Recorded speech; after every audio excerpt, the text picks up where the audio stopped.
She's right behind me, isn't she? Sprendžiant iš šitų knygų, manau, visiems aišku, kokį video šiandien darysiu. Nes tiek daug kartų jau mane žmonės klausė, ką Sandersoną reiktų skaityti iš pradžių, apie ką iš vis yra Sandersonas, kodėl tik daug šneki apie Sandersoną, kodėl įkūrei Sandersono liudytojų bažnyčią. Tai manau, šiandien atsakysiu visus tos klausimus.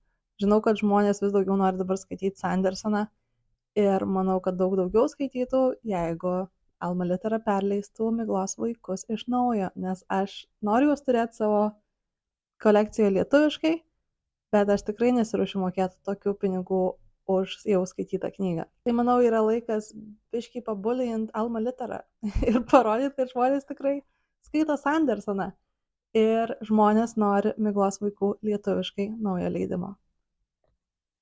Prašau, labai prašau. Ačiū. Labai ilga ta rožė. Wait a second. Okay. Šiandien papasakosiu apie Sandersono sukurtą visatą, kuri vadinasi Cosmere, ir kaip reiktų skaityti iš eilės jo knygas. Kadangi jo knygos yra visos tarpusavy susijusios, tai labai rekomenduoju nieko nesigooglint, nes aš esu atėjus so close, kad prisispoilinčiau viską apie šitas knygų serijas. Dėl to, kaip minėjau, viskas yra susiję. Jeigu nori pagooglint vieną veikėją iš vienos serijos, tau iš karto išmeta, kaip tai yra susijęs su kita serija, kurios galbūt dar net neskaitai, ir viską gali prisispoilint. Tai labai rekomenduoju negooglint Cosmere, negooglint, kokia tvarka reikia skaityti knygas ir negooglinti jokių būdų nei vieno veikėjo vardo, nes gali būti labai blogai. Tai taip, aš prašau aklai manim pasikliauti. Ir iš karto disclaimeris šitoj vietoj, Ką aš noriu pasakyti, kad čia yra tik mano tvarka, aš rekomenduoju taip skaityti. Aš tiesiog manau, kad skaitant būtent taip, galima pagauti daugiausiai easter eggs, padaryti daugiausiai visokių connectionų ir tiesiog turėti labai smagią kelionę po visą šitą visatą. Tai let's get into it. Prieš iš vis pradedant kalbėti apie tam tikras knygas, norėčiau trumpai papasakoti apie Cosmere, apie visą tą visatą. Tai Sandersonas yra parašęs tiesiog milijonus knygų ir jisai nežada sustoti, bet jo knygos yra suskirstytos pagal du dalykus. Tai yra knygos, kurių visatose egzistuoja Žemė ir knygos, kurių visatose neegzistuoja Žemė. Tai visur, kur Žemė egzistuoja, tai yra jo sci-fi daugiau pasaulyje ir tai nėra Cosmere. Kas yra Cosmere? Tai yra atskira visata, kurioje Žemė neegzistuoja ir toje visatoje yra daug pasaulių ir kiekviena serija, apie kurią aš kalbėsiu, kiekviena iš jų vyksta vis kitoje planetoje. Ir man labai patinka tas vaibas, kai skaitai knygą ir žmonės supranta, kad jie yra planetoje, kad jie yra kažkokiam pasaulyje, ne tai, kad jie ten supranta space travel ar dar kažką, bet tiesiog jie patys paminė tos planetos pavadinimą, ar ant žemėlapio parašyta būna planetos pavadinimas, kad tu supranti, kad tu nesi mūsų pasaulyje, nesi Žemėje. Tai tas yra labai įdomu matyti. Tai, kaip minėjau, viskas, apie ką kalbėsiu, vyksta Cosmere. Tie pasauliai tarpusavy yra susiję, nesakysiu, kaip jie yra susiję. Aš pati dar nesu perskaičius visos Cosmere, tad nežinau, kaip viskas iš tiesų veikia iki galo. Niekas nedrįs, kad man nieko prispoilinti. Nes čia yra mano didžiausias achievement, kad aš dar nesu pasispoilinus šitai visai Cosmere. Tiesiog, aš bijau labai tą padaryti, bet kol kas viskas gerai. Esu turėjus milijardus close calls, kur turėjau greitai uždaryti kompą ir numesti į šalį, kad tik tai nieko nepažiūrėčiau. Cosmere, viskas susiję, daug labai easter eggs. Todėl ir yra svarbu skaityti tam tikrą tvarką jo knygas, kad galėtum pagauti tuos connectionus ir toliau kitos knygos tau irgi tokios labiau make sense. Manau, tikrai nieko nenustebinsiu, kai pasakysiu, kad reiktų pradėti Sandersoną skaityti nuo Mistborn trilogijos, originalios trilogijos, lietuviškai Miglos vaikai. Alma Litera, prašau, ką aš turiu padaryti, kad būtų perleista lietuviškai. Prašau, aš nenoriu mokėti 60 eurų už vieną knygą. Please. Anyways, apie ką yra Mistborn? Jeigu labai paprastai, Mistborn yra a heist book. Šitoje istorijoje egzistuoja labai siaubingas, labai nemirtingas, amžinas valdovas Lord Ruler, kuris yra per ilgai jau valdžioj ir jo valdžia seks. Todėl vienas ekstremalas vardu Kelsier, jisai sugalvoja, kad laikas revoliucijai ir jis surenka tai revoliucijai tokių įdomesnių žmonių ratelį. Ir visa tai, kas prasideda, yra wow. Nieko nenoriu spoilint daugiau, tiesiog trust me, kai sakau, kad šie veikėjai yra žiauriai faini, jie yra žiauriai įdomus. Pats Kelsier yra nuostabus žmogus. Nuostabus, turiu omeny, kad jis yra labai gerai parašytas. Jo mąstymas ne visą laiką yra mano atžvilgiu moraliai teisingas, bet ir visas crew, kurį jisai surenka, jis pasiima tokią 16-metę mergaitę Vin, kuri tampa tokia jo protėžė. Ir jo, ir žiauriai smagu matyti tokio dydžio heistą, tokio dydžio revoliuciją ir kaip visas pasaulis keičiasi tuomet. Labai smagu, yra ir romance subplot, toks sakyčiau, enemies to lovers šiek tiek. Ir geras enemies to lovers. Labai smagus. Ir tai va, aš esu labai didelė Kelsier fan, man labai patinka, man patinka tas found family, kas yra šitoj knygoje, bet mėgstamiausias mano dalykas apie iš vis Sandersono knygos, bet ypač apie Mistborn, yra šito pasaulio paslaptys. Yra tiek daug mitologijos, tiek daug kalbos apie religiją ir ne apie krikščionišką religiją, bet visokias religijas, kurios egzistuoja šitoj planetoj. Ir man tiesiog buvo žiauriai įdomu aiškintis tas pasaulio paslaptis, nes labai neaišku, pavyzdžiui, kodėl tas Lord Ruler egzistuoja tiek daug tūkstančių metų, kaip jis yra gyvas. Kaip veikia ta magija, kuri veikia šiame pasaulyje, kuri yra beisinta ant metalų, kad kiekvienas metalas tau suteikia, ne kiekvienas, bet tam tikri metalai tau suteikia tam tikrų galių. Tai X-menai, bet reikia suvalgyti geležies. Pirmiau, kad būtum X-menas. Tai labai rekomenduoju paskaityti šitą visą trilogiją. Tai pirma knyga vadinasi The Final Empire. Antra knyga yra The Well of Ascension. Ir paskutinė knyga yra The Hero of Ages.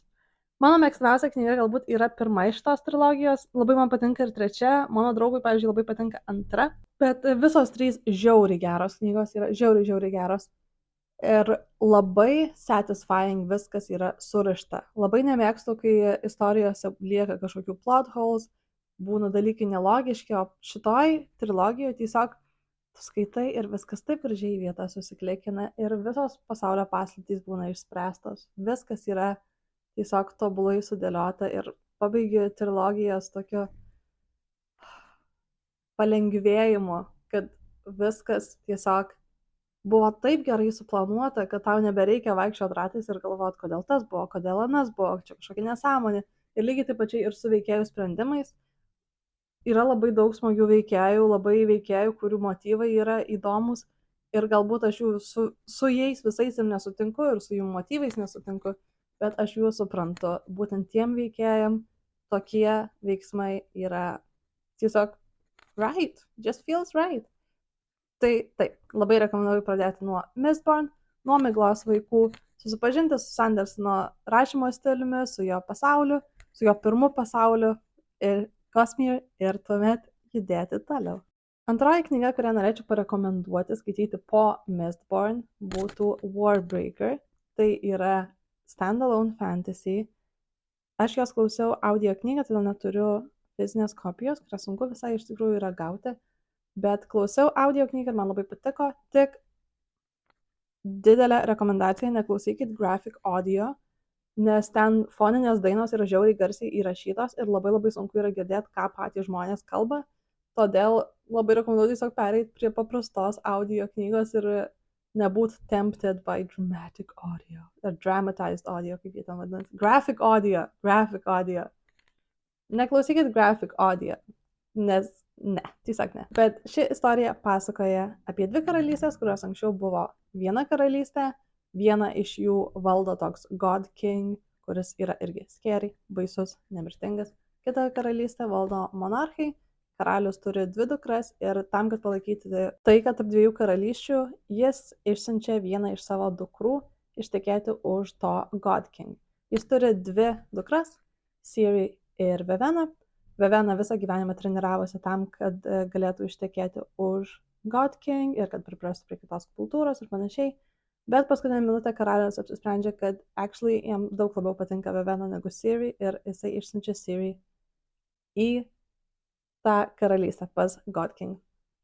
Tai čia ir prasideda visas veiksmas ir nenoriu daugiau kalbėti apie šitą istoriją, nes nenoriu nieko prispoilinti. Šitoje vietoje dar nieko nebus galima sudėlioti, bet toliau skaitant viskas pradės jungtis šiek tiek. Šita knyga, sakyčiau, nėra super būtina, bet ką aš žinau, gal ji bus super būtina vėliau.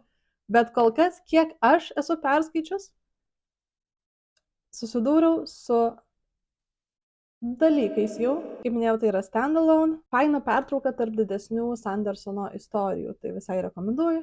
Toliau judame prie didžiausio Sandersono. Didžiausios Sandersono knygų serijos, kuri vadinasi Stormlight Archive. Ir aš čia su savimi turiu tik tai 3 jos dalis, iš viso yra 5 ir jos visos jau yra išėję, bet šitame pasaulyje iš viso bus 10 knygų. Aš labai excited. Labai patinka man šitas pasaulis. Bet pirma knyga, kurią čia turiu, yra The Way of Kings, kurią rekomenduočiau skaityti toliau perskaičius Warbreaker. Labai sunku yra papasakoti, apie ką šita knyga yra, nes labai sudėtingas pasaulis, jis labai platus, labai daug visokių veikėjų. Šita knyga followina keletą veikėjų, kurių POVs kartojasi kitose knygose, bet taip pat gaunam ir tokius mažus gabalėlius, kurie išplečia visą pasaulį. Bet esmė kame? Kame yra esmė visos šitos istorijos? Visų pirma, followinam Kaladin, kuris buvo armijoje, ten įvyko dalykų, tada jis tapo vergu, jį pardavė keliauti į pavojingiausią tos planetos dalį, daryti nasty job. Ir čia ir followinam daugiausiai Kaladin šitoj situacijoje. Kaladin yra vienas iš tų veikėjų, kuris pereina tokią transformaciją, kur man tiesiog, jis yra vienas mano mėgstamiausių fantasy veikėjų ever. Nes, kaip minėjau, jo transformacija ir emocinė gal labiausiai yra nuostabi ir tiesiog, wow, aš labai mėgstu Kaladin, man labai patinka Kaladin. Bet taip, vienas iš veikėjų, kurį following, yra Kaladin, kitas veikėjas yra Shallan, kuri yra tokia jauna 17-metė ar 16-metė mergaitė, kuri iškeliauja mokytis pas Jasną, no one knows, I don't know. Pas Jasną, kuri yra tokia scholar, žiauriai cool, žiauriai kieta, man labai patinka. Ir Shallan, pasirodo, turi ulterior motives. Ir trečias veikėjas, kurį followinam, yra Dalinar, kuris yra toje pačioje vietoje, į kurią atsiunčia ir Kaladin kaip vergą. Tik tai Dalinar yra karvedys, karys, jis vadovauja armijoms. Ir jie ten kariauja karą, kuris turi labai paslaptingą pradžią ir paslaptingus priešus. Man labai patinka taip pat šitame pasaulyje pasaulio paslaptys. Gal mano mėgstamiausias dalykas visose Sandersono knygose yra tos pasaulio paslaptys. Dėl to, kad mitologija taip pat šio pasaulio yra insane. Ir pirma knyga yra daugiau tokia kaip foundation, kur turi viską suprasti. Neturi viską suprasti, bet labai gražiai viską paaiškina, kodėl tas pasaulis veikia taip, kaip jis veikia, kas yra per mitologijos, religijos ir ar jos tikros, netikros, no one knows. Bet viskas labai gražiai yra sutvarkyta, sudėliota, tam, kad galėtum toliau leistis į kelionę toliau. Bet man žiauriai patinka šitą knygą. Aš labai bijojau skaityti šitą būtent Sandersono seriją, nes aš labai galvojau, kad jinai yra berniukiška. Ir also intimidating. Berniukiška, tai turiu tą omeny, kad aš galvojau, kad čia bus daug karo strategijos ir kad man dėl to nepatiks, bet taip nėra. Karas tikrai yra viena iš centrinių istorijų ir politinės intrigos taip pat yra tokia svarbi detalė, bet tai nėra viskas, kas vyksta. Ir tos šalys irgi yra įdomios, bet visa kita - santykiai veikėjų, patys veikėjai, kitos storylines, pasaulio paslaptys, mistika, romance subplot yra insanely good. Tai labai labai rekomenduoju šitą paskaityti. Ir Sandersonas nedaro insta-love. Ir tu turi earn your way. Tu turi suprasti tos veikėjus, tai veikėjai turi suprasti save. Ir taip nebūna, kad, Tu esi hot, dėl to mes dabar. ne, taip nebūna. Dingo saulė, pasikeitė apšvietimas. Life is strange. Hell yeah. Way of Kings. Rekomenduoju skaityti 5. Ir dabar galvojat, kad būtų labai smagu skaityti tiesiai antrą knygą šitoj pačioj serijoje. Ne. Ne. Todėl ir darau šitą video, nes tai yra labai labai confusing. Kita knyga, kurią reiktų skaityti, yra Trace of the Emerald Sea. Galit galvot, labai keista vieta ją skaityti dabar, bet aš tuoj paaiškinsiu. Šita yra vienintelė knyga mano sąraše pagal mano nuomonę, kuri galėtų būti skaitoma ir po Mistborn. Bet kai perskaičiau Stormlight pirmą dalį, makes more sense. Kodėl? Nes šita knyga yra tiesiog Easter eggs on Easter eggs on Easter eggs. Aš manau, kad jeigu ją skaitytum perskaičius visas Sandersono Cosmere dalis ir šitą paimtum paskutinę, tai irgi būtų gerai, tai būtų dar gal fainiau, nes žinotum kiekvieną Easter egg, bet aš manau, kad perskaityti Mistborn ir perskaityti pirmą Stormlight Archive dalį užtenka, kad suprastum, kas vyksta šitoje knygoje. Esu mačius, kad žmonės rekomenduoja pradėti iš vis Sandersoną skaityti nuo būtent Trace, kas man yra tokia nesąmonė. Negali būti prastesnės rekomendacijos. Dėl to, kad čia yra labai miela istorija, labai faina, yra cozy fantasy, bet tu viską prarandi, visus Easter eggs, tu nebesupranti veikėjų, nebesupranti, iš kur jie atsirado, kokios yra jų galios, kokia yra jų magija, ką reiškia tie keisti žodžiai, kurių yra tiek daug. Išeini tiesiog confused, nes neturi pamatinių žinių, kurios buvo svarbiausios Mistborn. Tai labai rekomenduoju bent Mistborn būtų paskaičius prieš einant į Trace.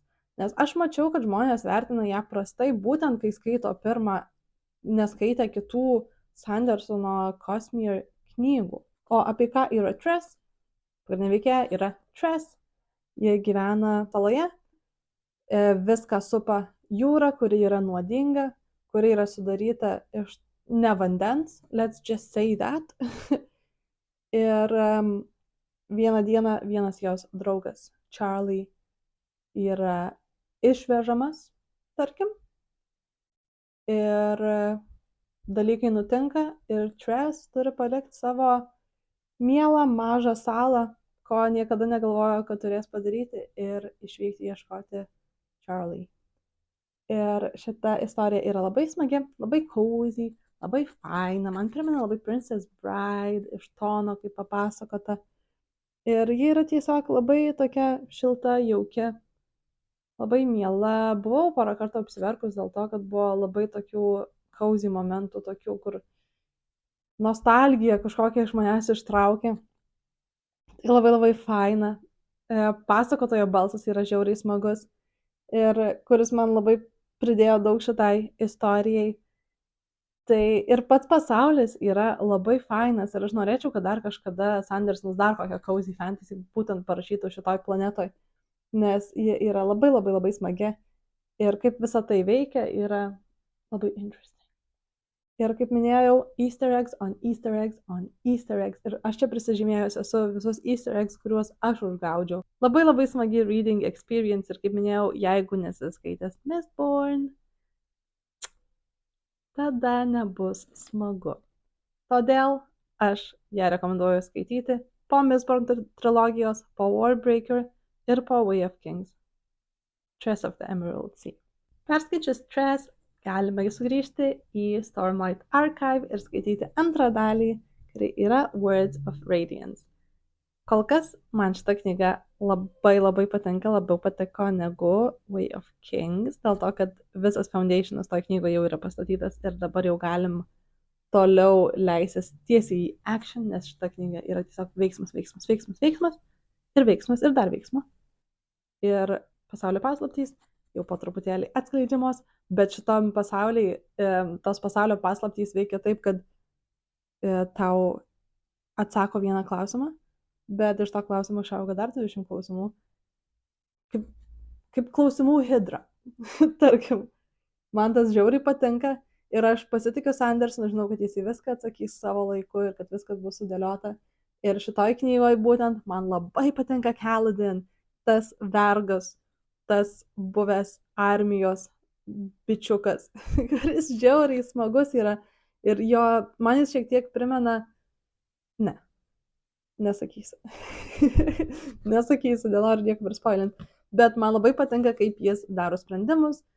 Aš ne visą laiką tikrai sutinku su jo sprendimais, bet vėlgi, kaip ir Mistborn veikėjai, jis turi tą žmogiškumą ir aš suprantu, kodėl jis galvoja taip, kaip jis galvoja. Ir tiesiog tai yra nuostabu. Man žiauriai patinka Kaladin. Man labai patinka ir kiti veikėjai, kurie yra šitą knygoje, kaip minėjau, followinam tuos pačius veikėjus iš pirmos knygos, bet taip pat gaunam ir naujų POVs. Ir kaip minėjau, dar vieną dalyką, romance subplot pradeda lysti į paviršių ir jis labai yra smagus. Bet žiauriai slow burn. Aš nežinau, ar jisai užsibaigs, kada jis užsibaigs ir kaip jis užsibaigs, nes aš dar nesu perskaičius visos serijos Stormlight Archive. Bet let's just say, kad kiekvieną kartą, kai nors kruopą man numeta Sandersonas apie the possibility to santykio, aš tiesiog tokia, giggling and kicking my feet. Yeah.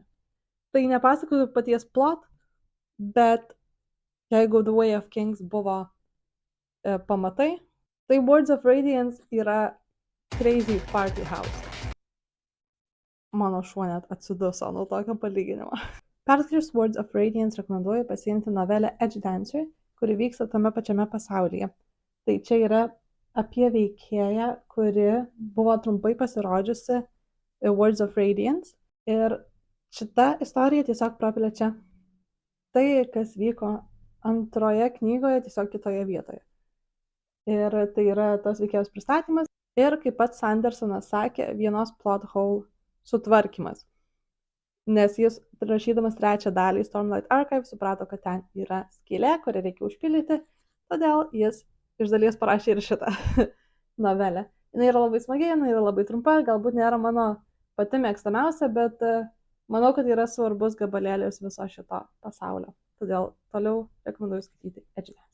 Po Edgedancer, manau, būsit persisanderinę ta prasme, kad Stormlight Archive buvo per daug šiek tiek ir norėsit padaryti pertrauką nuo to. Todėl labai rekomenduoju pasiimti mano mėgstamiausią penktadienio filmą, mano mėgstamiausius X-Menus / Cowboyus Wax and Wayne. Tai šita serija yra antroji Mistborn era. Ką reiškia, kad šitoje knygoje, šitoje serijoje veiksmas vyksta praėjus 300 metų nuo paskutinės Mistborn knygos, nuo Hero of Ages. Pirma dalis vadinasi The Alloy of Law, bet visa serija vadinasi Wax and Wayne. Dėl to, kad jie pasakoja apie Wax and Wayne, du draugelius, kurie yra labai funny, labai kieti, turi savo problemų ir savo traumų, bet tai netrukdo jiem gyventi savo crazy gyvenimus. Ir jie abu yra tokie lawmakers, nes šitame pasaulyje jau viskas yra labai paadvancinę nuo praeito karto. Jeigu Mistborn turėjo tokį viduramžišką vaibą, tai čia jau turim pirmosius automobilius, turim elektrą, egzistuoja Wild West. Tai šitie du bičiuliai Wax and Wayne yra lawmakers, bet nutinka kai kas tuose Wild West, kad jie turi grįžti į miestą. Ir tas miestas pasirodo yra pavojingesnis negu Wild West. Kaip minėjau, čia yra mano mėgstamiausias penktadienio filmas. Tiesiog jis turi tokią energy, turi tokią cozy, nuotykiai, finest romance labai subplot. Man labai patinka šita knyga, labai miela yra sugrįžti į Mistborn pasaulį, žinoma, nes magija jau yra pažįstama, nors pasaulis ir drastiškai yra pasikeitęs, bet labai labai smagu yra matyti, kas išliko po tų 300 metų ir kaip pasikeitė pasaulio paslaptys ir kaip jos prisitaikė prie tos besikeičiančio pasaulio. Tai toliau rekomenduoju paskaityti The Alley of Law, pirmą Mistborn Era 2 knygą. Perskaičius Alley of Law, galima tiesiai šokti į Shadows of Self, kas yra antra dalis. Shadows of Self. Čia yra kito editiono viršeliai, kurie man labai nepatinka, bet mano draugas renka šitą editioną, o aš renku šitą 80s Yeehaw vibe. Tai dar nenusipirkau antros dalies tokio editiono, bet Shadows of Self galima skaityti išsyk po Alley of Law. Tai, again, smagu, penktadienio filmo vibai. Dar neperskaičiau jos visos aš pati, nes įkritau į tą savo prakeiktą reading slump, bet galima toliau tęsti šią seriją. Perskaičius Shadows of Self antrą Mistborn Era 2 dalį, galima pradėti skaityti Oathbringer, dėl ko aš esu žiauriai excited. Aš dar neskaičiau šitos knygos, bet mano draugas dabar skaito ją. Ir jis vis ateina pasakyti, kokie exciting yra skyriai ir kaip jam viskas patinka. Tai aš esu žiauriai užhypinta, aš labai noriu paskaityti šitą knygą, negaliu pasakyti, kas joje vyks, nes dar pati neskaičiau, bet žinau, kad šitoj vietoj galima skaityti šią knygą. Kodėl tai yra po Mistborn Era 2 kelių knygų, nes jau esu primokyta, kad čia pradės jungtis Easter eggs. Tai aš labai nenoriu nieko praleisti, labai noriu pamatyti, kaip čia viskas. Noriu vėl Playing Detective. Man labai patinka tą daryti su Sanderso knygom, tai labai nenoriu nieko praleisti. Todėl po Shadows of Self reiktų skaityti Oathbringer. Dabar mes esame jau toj teritorijoje, kur aš nesu skaičius nieko. Bet pasikonsultavus ir beveik prisispoilinus dalykų, bet pasikonsultavus su Sandersono listu, su keliais videkais, kitais ir visokiais infinite listais ir Reddito postais, kur žmonės pykstasi tiesiog dėl tos tvarkos. Aš manau, kad tokia tvarka toliau galima skaityti. Ar aš gal revisinsiu šitą tvarką, kaip būsiu perskaičius? Might be. Bet aš kol kas pasitikiu šitą tvarką. Ir manau, kad ją galima pasitikėti going forward. Todėl rekomenduoju ją ir jums. Taigi, paskaičius Oathbringer. Tada einam skaityti Bands of Mourning, kas yra trečia Wax and Wayne dalis, trečia Mistborn Era 2 dalis. Penktadienio filmas tikiuosi tęsis. Ir po jo reiktų neskaityti paskutinę šios serijos dalį, o eiti prie Rhythm of War, kurios dėja dar neturiu. Bet koks gražus viršelis. Labai lauk. Tai čia yra ketvirta Stormlight Archive dalis. Ir aš manau, kad čia jau taip viskas, jau taip Easter eggy, jau taip viskas jungiasi ir aš esu žiauriai excited. Bet po Rhythm of War, ar mes skaitom paskutinę dalį? Stormlight Archive? Tikrai ne. Po Rhythm of War grįžtam prie Mistborn Era 2, paskutinės dalies The Lost Metal. Kodėl jos taip išmėtytos? Tai Lost Metal ir tik po Lost Metal galėsiu skaityti Wind and Truth, paskutinę Stormlight Archive dalį, kurios viršelis irgi yra insane. Insane, man žiauriai patinka ta 80s kitchinė estetika. Aš, wow, esu tiesiog pakerėta. Ir aš esu vis dar tokiam inner reading slump, šiek tiek, bet jau visai išlipinėjau, dėl ko labai džiaugiuosi. Bet vienintelis dalykas, ką aš noriu skaityti, yra Sandersonas. Tai, manau, tai daug kas sako, kad aš noriu pasiimti šitą 1300 puslapių knygą, kuri žinau, kad mane tikrai ištrauktų iš Reading Slump. Bet aš dabar turiu dar kitų reikalų. Tai dėja, dar turės palaukti Sandersonas. Čia nėra visos tikrai Sandersono knygos, ką jis yra parašęs. Minėjau, kad yra kitos knygos, kurios nėra in Cosmere. Aš tiesiog esu labai excited šitai kelioniai ir tai nėra taip intimidating, kaip gali atrodyti. Žinau, kad čia sėdėjau su savo bokštu knygų, kur atrodo, kad kiek laiko reikės skaityti. Ir aš žinau, kad aš dar, nežinau, iš tikrųjų, metus, 2, 3 dar skaitysiu Sandersono šitą pasaulį, šitą visą universe, bet aš atvirai pasakysiu, aš žiauriai džiaugiuosi dėl to. Nes sakau, čia yra tas autorius ir tos istorijos, kurios mane ištraukė iš Reading Slump, kur aš Words of Radiance aš perskaičiau per savaitę sesijos vidury.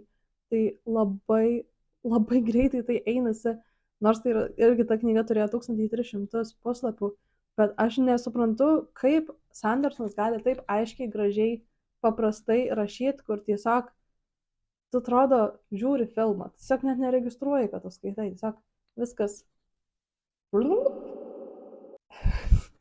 Ką tai reiškia, aš nežinau. Bet mano meilė Sandersonui ir prasidėjo nuo Mistborn. Aš nežinau, kodėl aš tiek ilgai neskaičiau, bet aš tiesiog norėčiau, kad visi žmonės nebijotų Sandersono rašymo ir to kiekio šitų knygų ir išdrįstų paskaityti bent jau Mistborn. Ir žinau, kad nuo Mistborn tada jau užsikabintų skaityti toliau.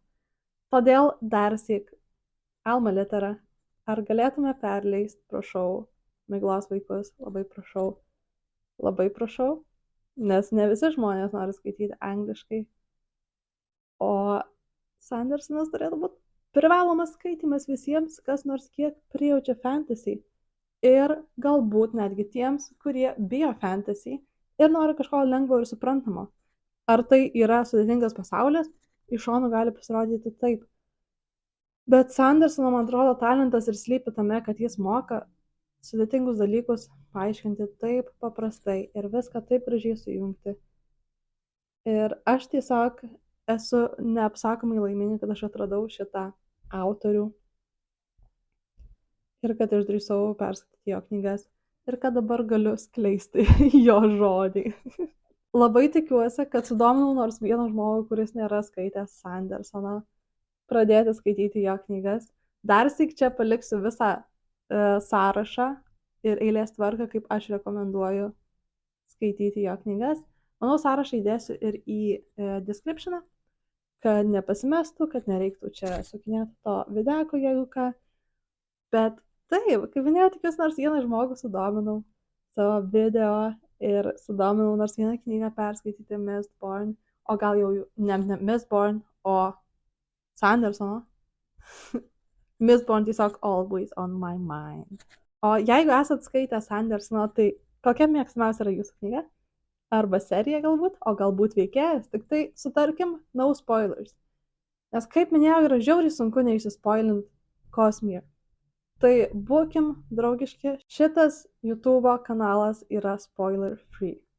Tiesiog aš nekenčiu pati išsispoilint dalykų, net kai kurie dalykai, kaip žmonės sako, kaip, palaukti tik pabaigos, aš tiek verkiau. Čia yra spoileris, aš nenoriu žinoti tokių dalykų. Arba būna rekomendacijos, kur tipo Plot twist. Šitoj knygoj tiek daug plot twist, tu nepatikėsi, kaip tam pabaiga ateina. Aš nenoriu tokių dalykų žinot, todėl pas mane channelį tokių dalykų ir nerasit. Aš nieko nespoilinu, nespoilinkit ir jūs komentaruose. Būkim draugiški ir laimingi ir safe space for new readers, taip sakant. Tai ačiū labai, kad žiūrėjot, kad klausėtės mano japinimo apie mano mėgstamiausią fantastikos rašytoją. Ir tiesiog pasakykit, ar dabar norėtumėt perskaityti nors vieną Sandersono knygą. O dabar ačiū tiesiog, kad žiūrėjot ir susimatysim kitam videke. Ačiū. Bye. Pabandysiu atsistoti su visam knygom.